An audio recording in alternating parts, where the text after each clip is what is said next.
आज हम रेखाचित्र और संस्मरण की परिभाषा तथा इनके बीच के अंतर को समझेंगे। रेखाचित्र आधुनिक गद्य साहित्य की रेखाचित्र सर्वथा नवीन विधा है।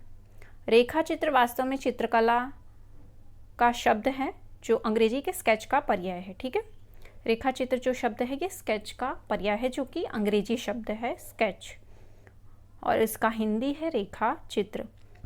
रेखाओं के द्वारा बना हुआ चित्र रेखा चित्र है, अर्थात रेखाओं के द्वारा जो चित्र बनता है उसे रेखा चित्र कहते हैं।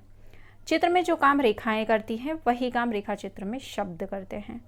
अर्थात जैसे कि हम रेखा बनाते हैं, जैसे कि मान लीजिए ये रेखा बनाई, ठीक है, ये देखिए यहाँ पे देखिए आप, अब जैसे कि ये फूल बना, ठीक है, इन रेखाओं से मैंने चित्र बनाया, लेकिन ये रेखाओं से चित्र बना, लेखक क्या करते हैं, चित्र कैसे बनाते हैं, शब्दों के माध्यम से।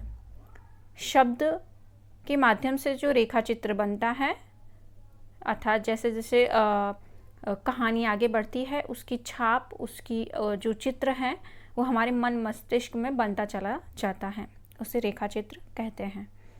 जब लेखक शब्दों के द्वारा किसी व्यक्ति, वस्तु या दृश्य का चित्र अंकित करता जाए तो इसे रेखा चित्र कहते हैं। रेखा चित्र निश्चित दृष्टिकोण से अभिव्यक्त किसी भी दृश्य, चरित्र या घटना का ऐसा मर्मस्पर्शी एवं सजीव शब्द चित्र है जिसमें आकारगत लघुता के बावजूद पाठकों के हृदय पर अमित प्रभाव छोड़ने की क्षमता होती है। अर्थात कि यह ऐसा है जो आकारगत, अर्थात आकार में छोटा हो, लघुता अर्थात छोटा होने के बावजूद ये हमारे मन मस्तिष्क पर अलग से प्रभाव डालने की क्षमता रखता है।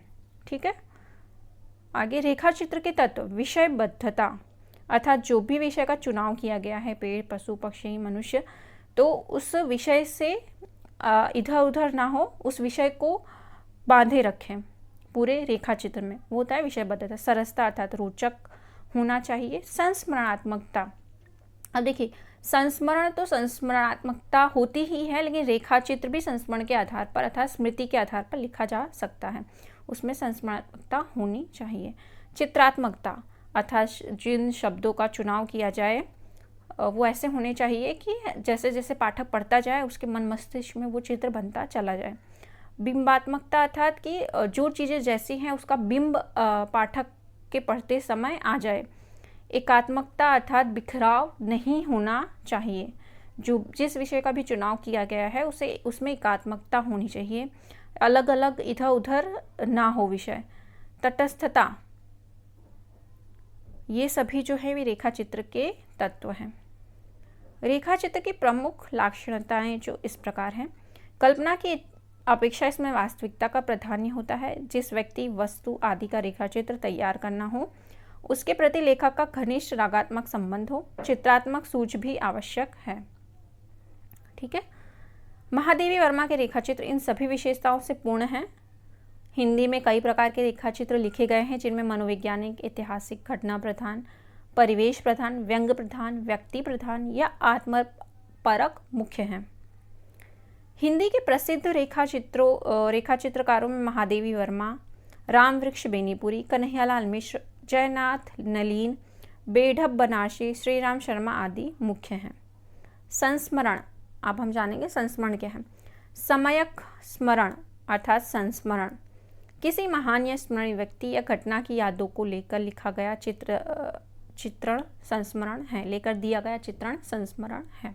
ठीक है, ये किसी भी महान व्यक्ति के स्मरण के आधार पर या उनके किसी भी घटना के आधार पर, उनके जीवन के किसी भी खंड के आधार पर दिया गया जो चित्रण है वो संस्मरण है। संस्मरण जो है वो प्रायः विशिष्ट व्यक्तियों से संबंधित होते हैं। संस्मरण के लिए लेखक का स्मरणीय व्यक्ति के साथ व्यक्तिगत संबंध होना आवश्यक है, जबकि रेखा चित्र में आवश्यक नहीं है। ठीक है, संस्मरण में ये आवश्यक है कि जिसके विषय में भी लिखा जा रहा है संस्मरण, उसका पाठक के साथ व्यक्तिगत संबंध होना आवश्यक है, अर्थात वो व्यक्तिगत तौर पे उसे जानता हो। यह आत्मपरक होता है, इसमें विवरण की प्रचुरता रहती है। स्वाभाविक तौर पर इसमें अतीत की घटनाओं का वर्णन होता है। संस्मरण में जो भी हमारे अतीत में हुआ है, अर्थात हमारी जो स्मृति में है, उन घटनाओं का चित्रण ही संस्मरण है। अर्थात ये संस्मरणात्मक इसीलिए कहे जाते हैं क्योंकि ये जो हमारी स्मृति में रह गए हैं वो उनका चित्रण जो होता है उसे ही संस्मरण कहते हैं। चित्रोपम शैली संस्मरण को अधिक सुंदर और सार्थक बना देती है। संस्मरण जो है कई प्रकार के होते हैं। चित्रोपम अर्थात कि इस प्रकार से संस्मरण लिखा जाए कि पाठक जैसे जैसे पढ़ता जाए, आगे बढ़ता जाए, वो चित्र बनता चला जाए। संस्मरण कई प्रकार के होते हैं। आत्मकथात्मक, यात्रा विषयक, जीवनी स्वरूप, पत्रात्मक, डायरी, श्रद्धांजलि आदि से संबंधित। रेखाचित्र और संस्मरण मिलती जुलती विधाएं हैं। ठीक है, ये दोनों ही विधाएं जो हैं ये पाश्चात्य साहित्य की देन हैं। अर्थात ये हमारे हिंदी साहित्य की नहीं जबकि बल्कि पाश्चात्य साहित्य की देन है। संस्मरण के जो तत्व हैं वो देखते हैं। स्मृति अर्थात ये स्मृति के आधार पर लिखे जाते हैं संस्मरण, जो हमारे मन मस्तिष्क में या किसी व्यक्ति से जुड़े हुए हैं। कथा अर्थात जो भी उनकी कहानी रही है। आत्मीयता अर्थात उनका हमारा व्यक्तिगत तौर पे आत्मीयता का संबंध होना चाहिए, अर्थात भाव रूप से हम जुड़े हों। व्यक्तित्व का चित्रण अर्थात जिनके विषय में संस्मरण लिखा जा रहा है उनके व्यक्तित्व का चित्रण करना भी आवश्यक होता है। तथ्यात्मकता अर्थात जिनके विषय में भी संस्मरण लिखा जा रहा है उसकी तथ्यात्मकता अर्थात वो सही हो, ये आवश्यक है, ऐसा ना हो कि कल्पना के आधार पे हो। ठीक है। संस्मरण की विशेषताएं। स्मृति पर आधारित, वास्तविक घटनाओं पर आधारित, जीवन के खंड विशेष का चित्रण अर्थात स्मृति पर आधारित जो हमारे स्मृति में है, वास्तविक घटनाओं पर आधारित किसी भी घटना के आधार पर लिखा जा सकता है। जीवन के खंड विशेष का चित्रण अर्थात किसी के भी जीवन के खंड विशेष जो होता है, पूरा जीवन न करके किसी एक खंड से जुड़ा हुआ चित्रण करना। कथात्मकता, भावमयता अर्थात भावमय संबंध होना चाहिए, उससे हम भाव रूप से जुड़े हों।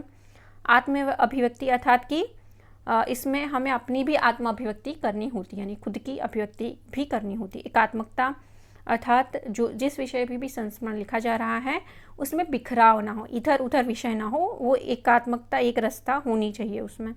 सरसता अर्थात रोचक हो, सरसता एवं रोचकता। प्रभावोत्पादक अर्थात पाठकों के मन में प्रभाव उत्पन्न करने वाला हो। ये सभी संस्मरण की विशेषताएं हैं। हिंदी के प्रथम संस्मरणकार जो हैं वो पदम सिंह हैं। इनकी प्रमुख रचना पद्मपराग 1929 ईस्वी में प्रकाशित हुई। अब देखते हैं रेखाचित्र और संस्मरण में अंतर। संस्मरण और रेखाचित्र। देखिए, संस्मरण में अनुभूतियों की स्मृति के आधार पर चित्रण होता है, अर्थात जो हमने अनुभव किया है या जिनसे हमारा जुड़ाव रहा है उनसे जुड़ी जो हमारी स्मृति है, जो हमें चीज़ें याद रहती हैं, उनके आधार पर जो चित्रण किया जाता है वो संस्मरण है। ठीक है। रेखाचित्र में सांकेतिकता के आधार पर चित्रण होता है, अर्थात इसमें ऐसा ज़रूरी नहीं है कि जिनके विषय में हम लिख रहे हैं उनसे हमारा संबंध हो ही आत्मीय रूप से या व्यक्तिगत तौर पे, ये संकेत के आधार पे भी लिखे जा सकते हैं। संस्मरण में लेखक तटस्थ नहीं रहता, इसमें आत्मीयता एवं व्यक्ति परकता का तत्व होता है। देखिए, संस्मरण में लेखक तटस्थ नहीं रहता, इसमें आत्मीयता एवं व्यक्ति परकता का तत्व होता है। रेखाचित्र में पूर्णतः तटस्थ रहता है। ठीक है, रेखाचित्र में जो लेखक है वो पूर्णतः तटस्थ रहता है। संस्मरण जो है अभिधामूलक होता है, रेखाचित्र सांकेतिक और व्यंजक होता है। संस्मरण की जो शैली है वो वर्णनात्मक एवं विवरणात्मक होती है, रेखाचित्र की शैली चित्रात्मक होती है। संस्मरण किसी महापुरुष या विशिष्ट घटना से संबंधित होता है, रेखाचित्र जो है वो किसी भी साधारण विषय पे, यानी रेखाचित्र हम किसी भी विषय पे लिख सकते हैं, जबकि संस्मरण में ये आवश्यक है वो किसी महापुरुष यानी विशेष व्यक्ति से जुड़ा हो या विशेष घटना से जुड़ा हो, जबकि रेखाचित्र में ऐसा नहीं है। ये सभी अंतर हैं रेखाचित्र और संस्मरण के बीच में। उम्मीद करती हूँ कि आप लोगों को अच्छे समझ में आया होगा। आज का जो प्रश्न है आप लोगों के लिए, इसका उत्तर आप लोगों को कमेंट करके बताना है।